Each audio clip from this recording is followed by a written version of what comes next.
Do all you can while you can for whomever you can. I'm Pat Washington. I'm Regina Washington Redmond, and we're sisters. I'm an oncology nurse. I've been a caregiver for many, many years, much longer than I have been a nurse. And I'm a mother to a beautiful dog named Gracie. I'm an oncology nurse and advanced nurse practitioner. I have been in oncology over 25 years. I'm a mother, a wife, a sister, a daughter, a caregiver, and a nurse navigator in my community. So my sister Regina was born when I was 14 years old. By the time I came along, my parents were a little bit older, as were their siblings, and so cancer entered our life very early.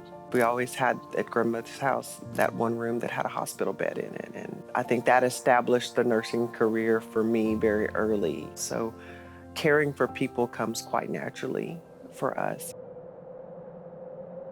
My mother's sister had breast cancer.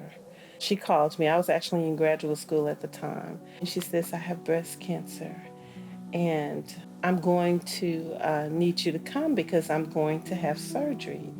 I said, well, I'll probably need to stay longer than just the surgery because most likely you will need chemotherapy. She said to me, no, I'm not going to have chemotherapy. I'm only going to have surgery. And the reason why she did not want to have the chemotherapy is because she was afraid of losing her hair. She was a beautiful woman. I was saddened because the tumors had made their way to the outside of her body and you could see them. And she said to me, do you think I could have a bone marrow transplant? That was a very painful thing to have that discussion with her. As a nurse, I knew that her quality of life could have been better, but she had this love for her hair and this vanity that just wouldn't allow her to even think about that. And what was poignant to me was helping care for her in the summer and helping to bathe her. And I remember along her incision line, her tumors were completely covering her incision. It robbed her not only of her beauty, but it robbed her of a lot of her dignity. Unfortunately, we buried her with a full head of hair.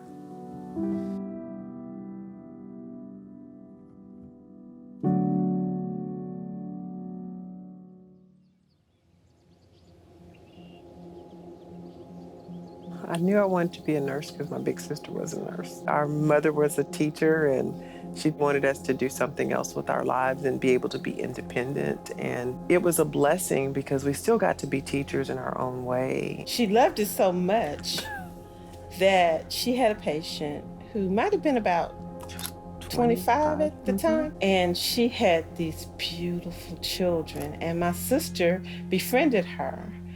And she would come and stay with us on the weekends. And when she was sick, I would send pizzas, so she wouldn't have to cook. And she passed away May 18th, 2001. And before she passed away, she called me and she was crying and she said, I'm just tired, but I can't die because I have my children. And so I said, if you're tired, you go right ahead. I'll take care of them. She died, at the end of the school year, so summer was coming, and here we went from 2 women, never been married, no kids, to a house full of 5 kids. And we loved every minute of it. Every day was so much fun. It was so fun. Even though they had lost their mother, we knew she was at peace.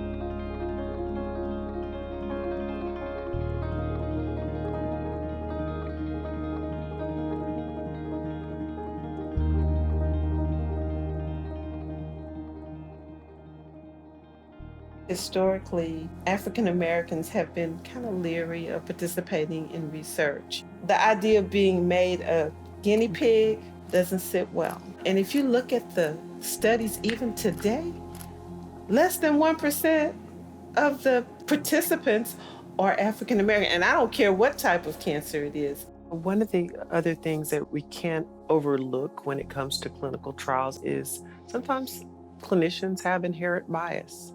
If You've asked 10 people of color, no matter what color they are, about a clinical trial, and you've gotten immediate pushback or an outright no. They're thinking, someone's going to get the real drug and I'm going to get nothing. Why would I even put myself up for that?